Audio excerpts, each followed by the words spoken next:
everybody, welcome to Wednesday. Happy Wednesday. Hope everyone's enjoying their week so far. I hope from Monday you chose to look at things in a more positive light. Try that. If you didn't, or it wasn't as easy as you thought it might be, try again. That's the beautiful thing. You can try and try. You can choose to try as many times as you want, or you can choose to give up. One's going to tell one story about you and how things are going, and one's going to tell another story about you and how things are going for you. So it's up to you to make those choices. All right, headlines.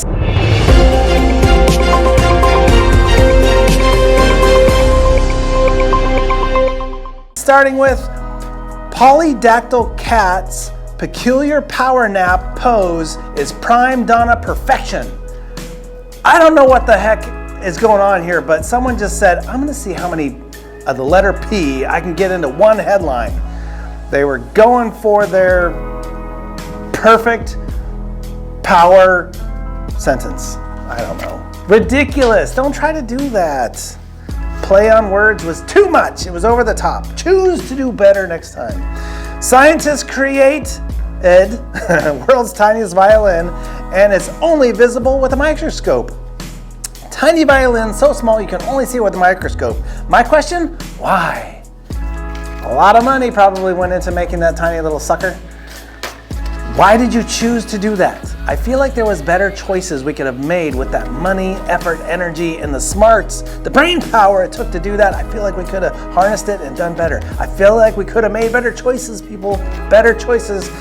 Next up, pudgy, British, long-haired chatterbox glow-up takes yap sesh to the max. Again, I don't know what you're talking about. This is too much lingo that maybe some youngsters might know, but glow-up, yap sesh, max, come on, we're trying too hard. Choose to try a little less hard when it comes to the headlines. Headlines don't have to be magical. They just have to be masterful. Yeah. To get me to click on it or to take a screenshot of it. Moving on to the, we have to go back into the bearded past, was that?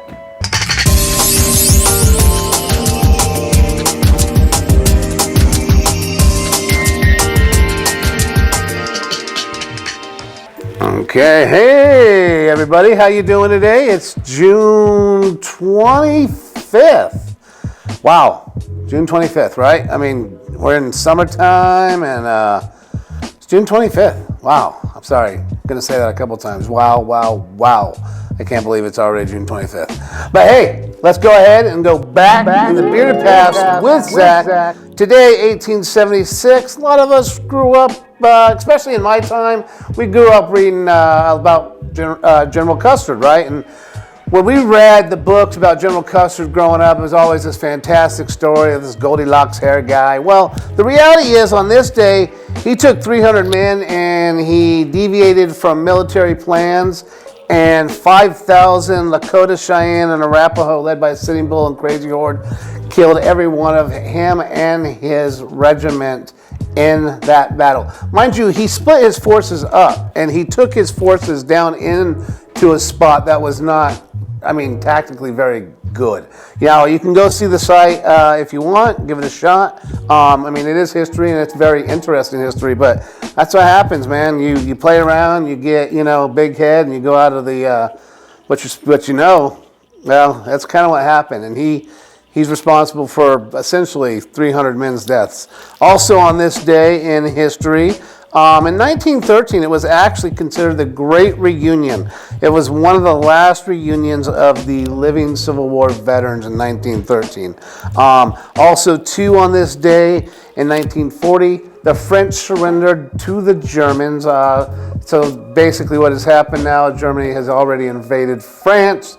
Pétain, the hero of World War I for the French, who now, basically what happens is he says, okay, we'll give you some of France. They took the rest of the France, but they had to be allies with the Germans. And so the French during World War II had a very interesting role from a government standpoint.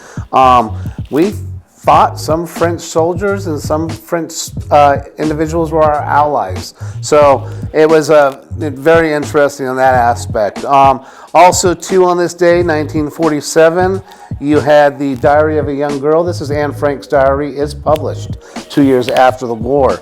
And, also, too, on this day, Korean War begins, 1950, that's June 25th. And the last thing I thought was kind of interesting, 1978, the first day the rainbow flag was used for a pride event. And, I'll be honest with you, I've always kind of wondered where they got the flag from. Well, they got it from here, 1978. It was during representing Gay Pride. It's flown for the first time in the San Francisco Gay Freedom Day Parade. I found that to be quite interesting. So, guys, enjoy your day. There's always lots of history out there. And have a good one, guys. Take care. Bye.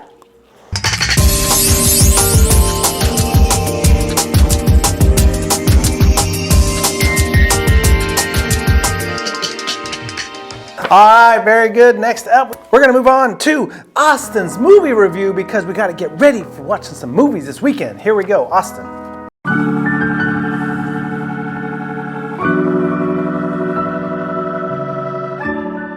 Well, here I am. It is I, Austin, once again to talk about yet another movie for all of you because, well, if you're not watching movies, then you're most likely this guy. Anyway, so with this in mind, it is time to talk about a movie from 1957, and that features Henry Fonda in a cast that also includes Ed Begley Sr., as well as Martin Balsam, Lee J. Cobb, a big cast. And that is 12 Angry Men from director Sidney Lumet. Now, the premise of 12 Angry Men centers on 12 jurors who essentially are tasked with trying to find out if this person that's being tried, to see if they are innocent or guilty of murder. And basically, the whole movie takes place within one room, and it's on a hot day. And pretty much all of them are just, they don't want anything to do with any of it.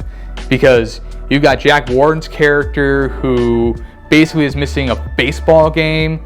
You've got one character, Lee J. Cobb plays, who essentially is out to rank this person guilty at all costs. And then there's one character who basically is a very bigoted character. And it puts these characters at odds with each other. And it's up to Henry Fonda's character to essentially try to convince everyone that this person is innocent and that in reality this person did not commit the crime and that we should not find them guilty. And 12 Angry Men is such a fantastic movie because, like I said, it takes place within one room and you feel every second of that room because it's hot in there. It's sweaty. You see them all just like, they're all drenched in sweat. They're all frustrated with each other. It really captures that feeling so well. And it's so well shot. And it's good. Like from beginning to end, it is fantastic. It's also, you got great acting all around. And really, this was the first film for Sidney Lumet prior to doing stuff such as Serpico and such. And yeah, 12 Angry Men. Go watch 12 Angry Men. It's great.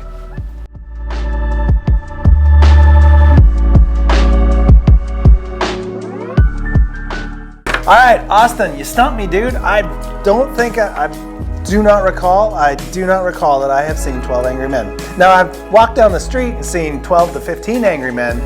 You go to some of the sporting events around here, and you'll see some Angry Men. Yeah, but not the movie. Anyway, thank you for that, Austin. Moving on to Would You Rather?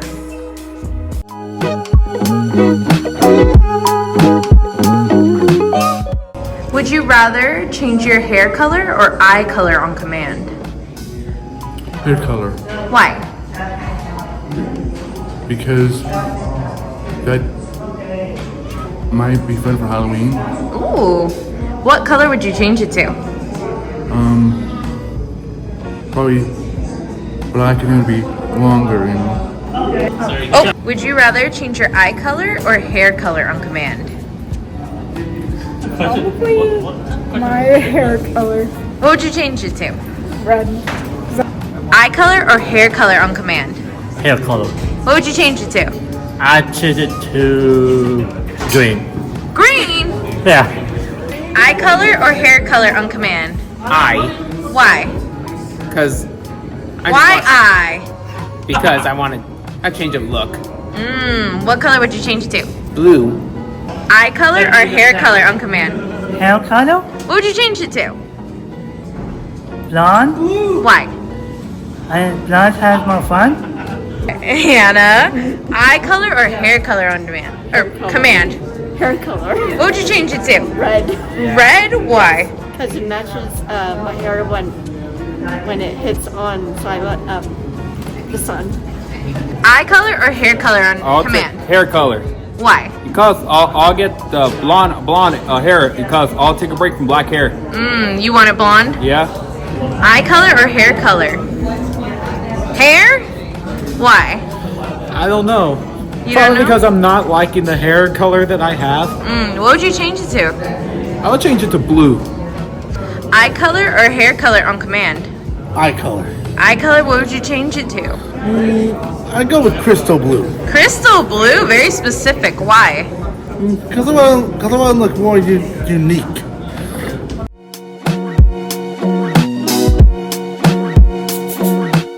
Hair color or eye color on demand? Well, you know what? Oh, Your Highness, I'm sure it's not that noticeable. Bald! Bald! Bald!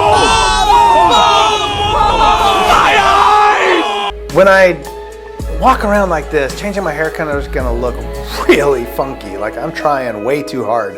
I think wearing the hat, people probably assume I'm trying too hard anyway.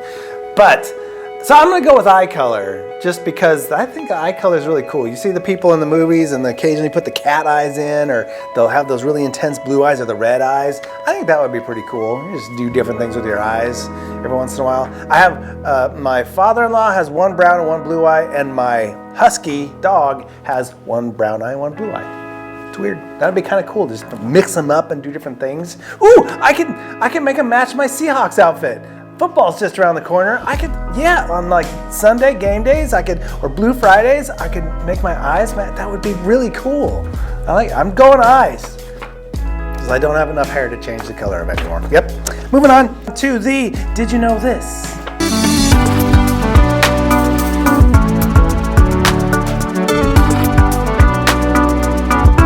Did you know a chameleon's tongue is as long as his body? Sometimes even twice as long.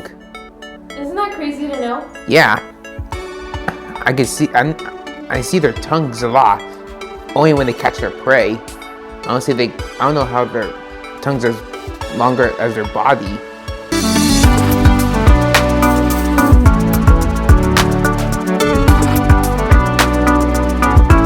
That is wildly impressive. Where does it all go? I mean, they do have a big mouth. Don't get me wrong. It's just like all like rolled up in there. Like, how do they chew? They swallow. I know they don't chew things. Yeah, that's pretty impressive. And those things fly, man. You see them slow motion, catch a fly, a half a mile away. It's pretty darn crazy. Crazy, man. All right, just like it's crazy, and we're out of here for today for Wednesday. Remember to make some good choices. Make choices to view the world better, view people better, view the thing that was frustrating you better. Just make positive choices. In your mind, just do it. If you feel the negative one, think instantly, what's the positive one? See how much you can keep the positivity rolling. All right, guys, have a great rest of your Wednesday. We'll see you Friday on the morning routine.